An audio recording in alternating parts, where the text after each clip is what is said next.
എക്കാലത്തും മതേതര നിലപാടിനോടൊപ്പം നിന്ന കേരളത്തിലെ വളരെ പ്രശസ്തനായ സ്വാമിയാണ് സന്ദീപാനന്ദഗിരി.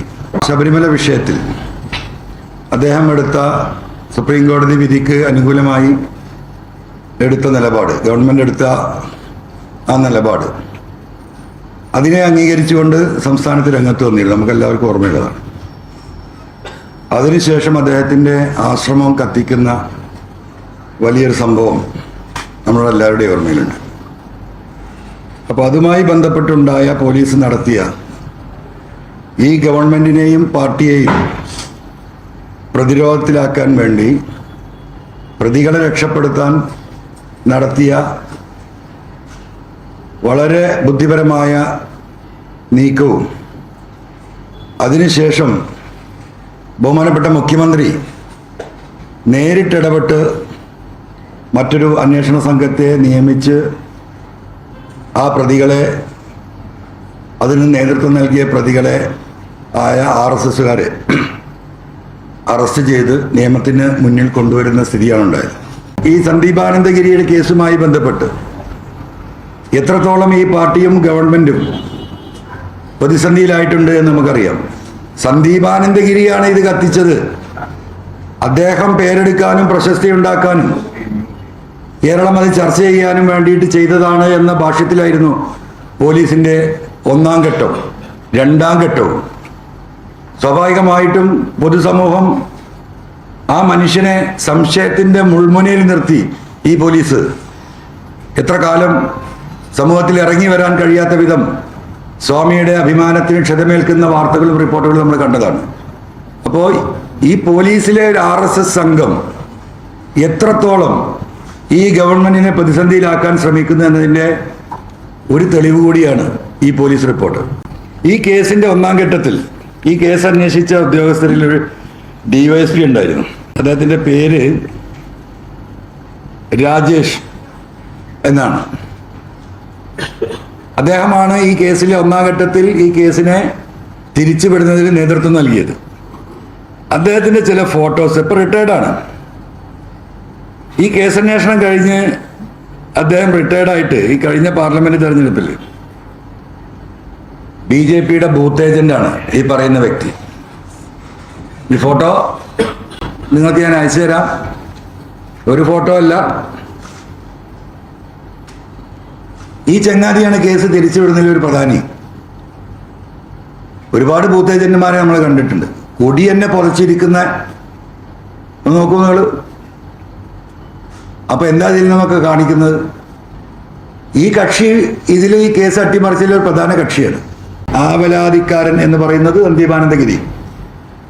ആവലാതിക്കാരൻ ശബരിമല സ്ത്രീ പ്രവേശനവുമായി ബന്ധപ്പെട്ട് ബഹുമാനപ്പെട്ട സുപ്രീം കോടതി വിധിക്ക് അനുകൂല നിലപാട് സ്വീകരിച്ച പത്രദൃശ്യ മാധ്യമങ്ങളിലും പൊതുവേദികളിലും പങ്കെടുത്ത് അഭിപ്രായം പറഞ്ഞതിൽ വച്ചുള്ള വിരോധത്താൽ BJP RSS സംഘപരിവാർ പ്രസ്ഥാനങ്ങളിൽപ്പെട്ട പ്രതികൾക്ക് ആവലാതിക്കാരന്റെ ആശ്രമത്തിന് അതിക്രമിച്ച് കയറി വാഹനങ്ങൾക്കും ആശ്രമത്തിനും തീ കത്തിച്ച് നാശനഷ്ടം വരുത്തണമെന്നും ആവലാതിക്കാരന് മരണഭയം ഉളവാക്കണമെന്നുള്ള ഉദ്ദേശത്തോടും കരുതലോടും കൂടി ഗൂഢാലോചന നടത്തി പ്രതികൾ 27/10/2018 തീയതിയിൽ വെളുപ്പിന് 2:30 മണിയോടെയാണ് തിരുവല്ലയിലെ ഈ ഗ്രാമത്തിൽ വന്ന് ഇത് കത്തിച്ചു പോകുന്നത്.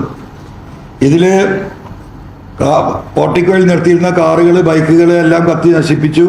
അതിന് പുറമെ ആശ്രമത്തിന്റെ മുൻവശവും മുകൾ നിലയിലുള്ള ഗീതാ ക്ഷേത്രത്തിലുള്ള അമൂല്യമായ ഉപകരണങ്ങൾ കേടുപാടുകൾ സംഭവിച്ചും. ഇനിയാണ് ഇതിന്റെ ക്രക്സ് വരുന്നത്. ആശ്രമത്തിന്റെ മുൻവശത്തുള്ള സോപാനത്തിൽ PK ഷിബുവിന് ആദരാഞ്ജലികൾ, ഇത് സൂചന മാത്രം എന്ന് എഴുതിയ റീത്ത് വെച്ച് ആവലാതിക്കാരന് മരണഭയം ഉളവാക്കിയും വാഹനങ്ങൾക്കും ആശ്രമത്തിന് നാശമുണ്ടാക്കി 1 കോടിയുടെ നഷ്ടം ഉണ്ടാക്കി. ഇതിൽ പ്രധാനം ഈ കേസിന്റെ തുമ്പ് നശിപ്പിക്കാൻ വേണ്ടി ചെയ്തത് ഈ PK ബിജുവിന്റെ ഈ എഴുത്ത് ഇവർ മാറ്റിയതാണ്. അനുജന്റെ മരണത്തിൽ ഉത്തരവാദികൾ കണ്ടമൺകടവിലെ RSS പ്രവർത്തകരാണെന്നും തന്റെ അനുജനും RSS പ്രവർത്തകരും ചേർന്നാണ് 2018 ആശ്രമം കത്തിച്ചതെന്ന് മരണത്തിന് മുമ്പ് തന്റെ അനുജൻ തന്നോട് പറഞ്ഞിട്ടുണ്ടെന്ന് വെളിപ്പെടുത്തുകയും തുടർന്ന് വിളിപ്പിൽശാല സ്റ്റേഷനിൽ സോ ക്രൈമായി അന്വേഷിക്കാൻ ബഹുമാനപ്പെട്ട സംസ്ഥാന പോലീസ് മേധാവി, അത് DGP ആണ് പിന്നെ രണ്ടാമതിന് ഉത്തരവിടുന്നത്. ഈ കേസ് അന്വേഷിച്ച് വരവെ ഈ പറയുന്ന പോലീസ് ഉദ്യോഗസ്ഥരുടെ പേര് പറയുന്നു. ആശ്രമം കത്തിച്ച കേസുമായി ബന്ധമുണ്ടെന്ന് കണ്ട് ടിയാനെ ആ കേസിൽ ഉൾപ്പെടുത്തുകയും തുടർന്ന് അന്വേഷണത്തിൽ പ്രശാന്തിന്റെ വെളിപ്പെടുത്തൽ ഭാഗികമായി ശരിയായിരുന്നുവെന്നും കൃഷ്ണകുമാറും പ്രകാശും ശബരിയും ചേർന്നാണ് ആശ്രമം കത്തിച്ചതെന്നും കൗൺസിലറായ BJPയുടെ കൗൺസിലറാണ് ഗിരികുമാറാണ് ആയതിലേക്ക് പ്രേരണ നൽകിയത് എന്ന് കണ്ടെത്തി കൃഷ്ണകുമാറിനെയും ശബരിയെയും ശ്രീ ഗിരികുമാറിനെയും അറസ്റ്റ് ചെയ്യുകയും ചെയ്തു. എന്റെ അന്വേഷണത്തിൽ താഴെ പറയുന്ന ഗുരുതര വീഴ്ചകൾ ആദ്യ അന്വേഷണ ഉദ്യോഗസ്ഥനായിരുന്ന cantonment assistant commissioner Shri VS ദിനരാജന്റെയും അദ്ദേഹത്തെ സഹായിക്കാൻ നിയോഗിച്ച ഷാഡോ ടീമിന്റെയും ഭാഗത്തു നിന്നുണ്ടായിട്ടുണ്ട്. തിരിച്ചേൽപ്പിച്ച കയ്യെഴുത്തടങ്ങിയ റീത്ത് കോടതി ഡ്യൂട്ടി ചെയ്തു വന്നിരുന്ന SI G shin and Biju RJ കോടതിയിൽ നിന്നും വാങ്ങി സ്റ്റേഷനിലേക്ക് കൊണ്ടുപോയിട്ടുണ്ട് എന്നും എക്സിബിറ്റ് 1, 2, 3 പറയുന്നു.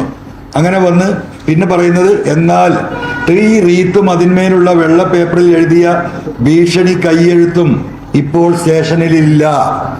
കാരണം ആ കയ്യെഴുത്ത് ആ റീത്തിന്റെ കൂടെ ഉണ്ടായിരുന്ന ഷിബുവിന്റെ ആദരാഞ്ജലികൾ എന്ന് അവർ എഴുതിയിട്ടുള്ള അത് കിട്ടിയിരുന്നെങ്കിൽ പോലീസിന് ഈ പ്രതികളുടെ കയ്യെഴുത്ത് പരിശോധിക്കായിരുന്നു. ഇൻവെസ്റ്റിഗേഷൻ അവിടെ എത്തുമ്പോഴേക്കും എന്തായി, ഈ കയ്യെഴുത്തിന്റെ ആ പേപ്പർ കോടതി പോലീസിനെ ഏൽപ്പിച്ചത് ഈ പറഞ്ഞ ടീം പൊക്കേണ്ട രീതിയിൽ പൊക്കി. എന്നാൽ DYSP റാങ്കിലുള്ള ഉദ്യോഗസ്ഥന്റെ ഭാഗത്തു നിന്നുണ്ടായ വീഴ്ച മൂലമാണ് തൊണ്ടി മുതലായ റീത്തും കയ്യക്ഷരങ്ങളും നഷ്ടപ്പെട്ടത് എന്ന് വ്യക്തമാണ് അദ്ദേഹത്തിന്റെ റിപ്പോർട്ടാണ്. പിന്നെ ആശ്രമം കത്തിക്കുന്നതിന് മുന്നോടിയായി 21-ാം തീയതി RSS ഹിന്ദു സംഘടനയുടെ നേതൃത്വത്തിൽ ആശ്രമത്തിലേക്ക് മാർച്ച് നടത്തിയിട്ടുണ്ട്. തലേ ദിവസം RSS മാർച്ച് നടത്തുന്നുണ്ട്. ഈ സമയത്തും ഭീഷണിപ്പെടുത്തും പ്രകോപനപരമായ മുദ്രാവാക്യങ്ങളും ആവലാതിക്കാരനെതിരെ ആശ്രമത്തിനെതിരെയും വിളിച്ചിരുന്നു. കൃഷ്ണകുമാർ, ശബരി, ഗിരീഷ് കുമാർ, പ്രകാശ് എന്നിവർ ഉൾപ്പെടെയാണ് ആശ്രമത്തിലേക്ക് മാർച്ച് നടത്തിയതെന്ന് വ്യക്തമായിട്ടും കണ്ടോൺമെന്റ് ഭാഗത്തു നിന്നുള്ള RSS പ്രവർത്തകരായ പ്രകാശിന്റെയും കൃഷ്ണകുമാറിന്റെയും CDR അന്വേഷണത്തിന്റെ ഭാഗമായി ശേഖരിച്ചില്ല. ഇന്ന ആളുകളാണ് ഈ സമരത്തിന് മുന്നിലുണ്ടായിരുന്നത്, അവരെ എനിക്ക് സംശയമുണ്ട് എന്ന് ബഹുമാനപ്പെട്ട സ്വാമി പറഞ്ഞിട്ടും അദ്ദേഹത്തിന്റെ CDR പരിശോധിച്ചിട്ടില്ല. കണ്ണൂരിലെ CPM നേതാവ് കാരായി രാജൻ, മനസ്സിലായില്ലേ, തിരുവനന്തപുരത്ത് ആശ്രമം കത്തിച്ചേന് കാരായി രാജൻ, സോ നമ്പർ. DYFIയുടെ നേതാവ് സുബിൻ, CPM വലിയ വിള ബ്രാഞ്ച് സെക്രട്ടറി ദിനേശ് എന്നിവരുടേതടക്കം മൊബൈൽ നമ്പറുകൾ CDR ശേഖരിച്ചിട്ടുണ്ട് എന്ന് എക്സിബിറ്റ് 6 കൊണ്ട് വ്യക്തമാകുന്നു. ഇത് എന്ത് അടിസ്ഥാനത്തിലാണെന്ന് വ്യക്തമല്ല. അവരെ എങ്ങനെയാണ് കേസിലേക്ക് സംശയിച്ചതെന്നും വ്യക്തമല്ല. CD ഫയലിൽ രേഖപ്പെടുത്തി കാണുന്നില്ല.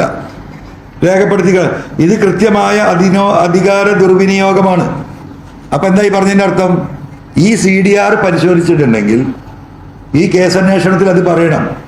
CDR രേഖ പ്രകാരം ഈ പരിശോധിച്ച നമ്പറുകളിൽ ഈ പറഞ്ഞ കാരായി രാജൻ ഉൾപ്പെടെയുള്ള IP ബിനു അടക്കമുള്ള എല്ലാവരും, IP ബിനുവിനായിരുന്നു മറ്റേ കേസ് കൊടുക്കാൻ നോക്കിയിരുന്നത്.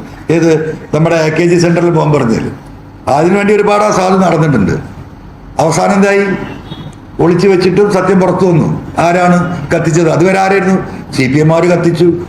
പേരെടുക്കുക ഈ ഒരു കള്ളക്കേസ് ഉണ്ടാക്കാൻ വേണ്ടി, ജനശ്രദ്ധ തിരിച്ചുവിടാൻ വേണ്ടി. ആ ശ്രീമതി ടീച്ചർ ഒക്കെ ആ സമയത്ത് അവർ ആ സ്റ്റേറ്റ്മെന്റ് പറഞ്ഞിരുന്നു. ബഹളം കേട്ട് ശബ്ദം കേട്ട് ഞെട്ടിപ്പോയി. എന്തൊക്കെ ട്രോളായിരുന്നു അവരൊക്കെ പേരിലുണ്ടായിരുന്നത്. മനുഷ്യരെ പുറത്തിറങ്ങാൻ പറ്റാത്ത കോലത്തിലായി. ആ ബിനുവിന്റെ നമ്പറാണ് വീണ്ടും എടുത്തിട്ടുള്ളത്. അപ്പോൾ എങ്ങോട്ടേക്കാണ് ഈ RSS ഈ കേസ് കൊണ്ടുപോയിട്ടുള്ളത്? എത്രത്തോളമാണ് ഈ പാർട്ടിയെ പ്രതിരോധത്തിലാക്കാൻ RSSന്റെ അകത്ത്, പോലീസിന്റെ അകത്ത് RSS പ്രവർത്തിക്കുന്നു എന്നതിന്റെ എന്താ പറയുക, ജീവിക്കുന്ന തെളിവാണ്. അങ്ങനെ എക്സിബിറ്റ് C കൊണ്ട് വ്യക്തമാകുന്നു. ഇത് എന്ത് അടിസ്ഥാനത്തിലാണെന്ന് വ്യക്തമല്ല. എന്തിനാണ് ഇവരുടെ CDR എടുത്തത്, എങ്ങനെയാണ് കേസിലേക്ക് സംശയിച്ചതെന്നും CD ഫയലിൽ രേഖപ്പെടുത്തി കാണുന്നില്ല. ഇത് കൃത്യമായ അധികാര ദുർവിനിയോഗമാണ്. അധികാര ദുർവിനിയോഗം.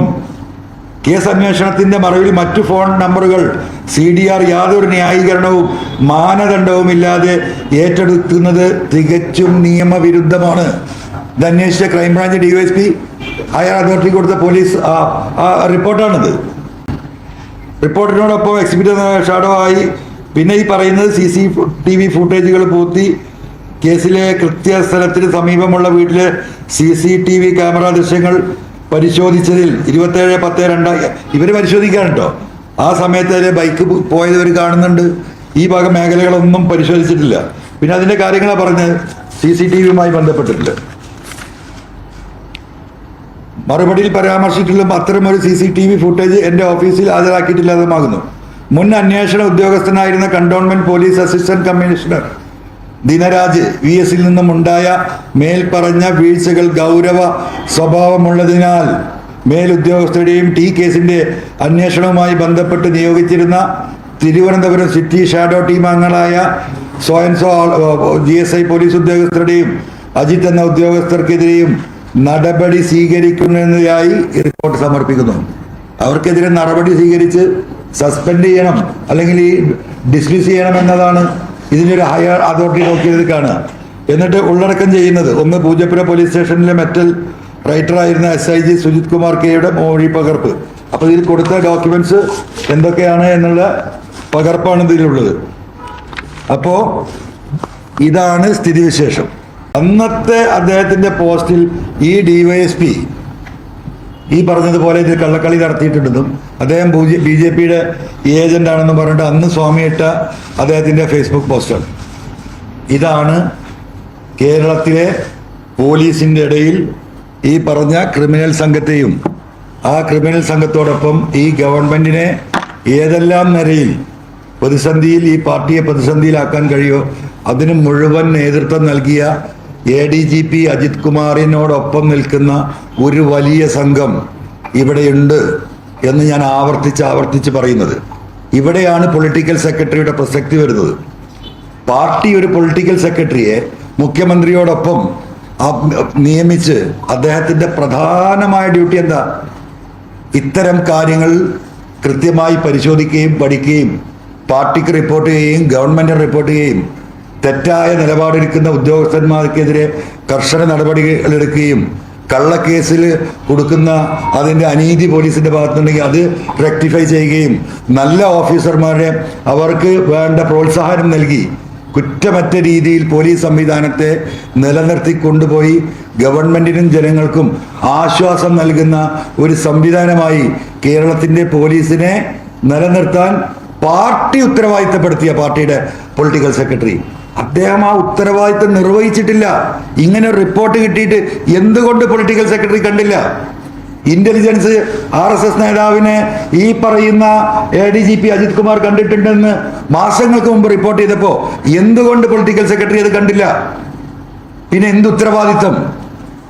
അദ്ദേഹത്തിന്റെ ഉത്തരവാദിത്തമില്ലായ്മ അത് ഈ പാർട്ടിയെയും ഈ ജനങ്ങളെയും എത്രത്തോളം ബാധിക്കുന്നു.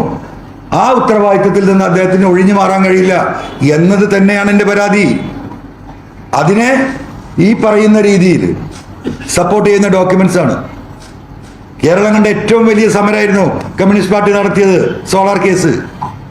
ആ കേസ് അട്ടിമറിച്ചതിന്റെ കാര്യങ്ങൾ വിശദമായി ഇവിടെ ചർച്ച ചെയ്യപ്പെട്ടതാണ്. അതിന്റെ പിന്നിലും ഈ അജിത് കുമാറാണ്. എന്തുകൊണ്ട് ഉത്തരവാദിത്തപ്പെട്ടിയ ഈ പറയുന്ന പൊളിറ്റിക്കൽ സെക്രട്ടറിക്ക് ഇത് അനലൈസ് ചെയ്യാൻ പറ്റുന്നില്ല? അതുകൊണ്ട് ഈ പാർട്ടി പറയട്ടെ. ബഹുമാനപ്പെട്ട പാർട്ടി സെക്രട്ടറിക്ക് ഞാൻ ഈ കാര്യങ്ങൾ വിശദീകരിച്ചുകൊണ്ട് എൻ്റെ അടുത്ത് വേറെയും ഒരുപാട് തെളിവുകളുണ്ട്. ഇപ്പോൾ പാർട്ടി സെക്രട്ടറി ഇന്ന് ഇപ്പോൾ നമ്മുടെ LDF നേതാവ് സഖാവ് TP ഒക്കെ പറഞ്ഞല്ലോ, അൻവർ എഴുതി തന്നിട്ടില്ല. ഞാൻ എഴുതി കൊടുത്തിട്ടില്ല, ഞാൻ എഴുതി കൊടുക്കാൻ പോകുന്നേ ഉള്ളൂ. അത് കൃത്യമായി എഴുതി കൊടുക്കും. എന്നിട്ട് പാർട്ടി പഠിച്ചാൽ തീരുമാനം എടുക്കട്ടെ. എത്ര വിഷയത്തിൽ എനിക്ക് പറയാനുള്ളൂ. ഞാൻ ഈ പോലീസിന്റെ അകത്ത് ഇത്തരത്തിൽ ഈ ഗവൺമെന്റിനെയും പാർട്ടിയെയും പ്രതിസന്ധാക്കാനും പ്രതിപക്ഷത്തെയും BJPയെയും RSSനെയും സഹായിക്കാനും ഒരു സംഘം നന്നായി പ്രവർത്തിക്കുന്നുണ്ട് എന്ന് ആവർത്തിച്ച് പറയുന്നു. അതിന്റെ ഒരു തെളിവ് കൂടിയാണ് നിങ്ങളുടെ മുന്നിൽ ഹാജരാക്കുന്നത്. ഇനിയും വേറെ തെളിവുകൾ വരുന്നുണ്ട്. We will wait and see.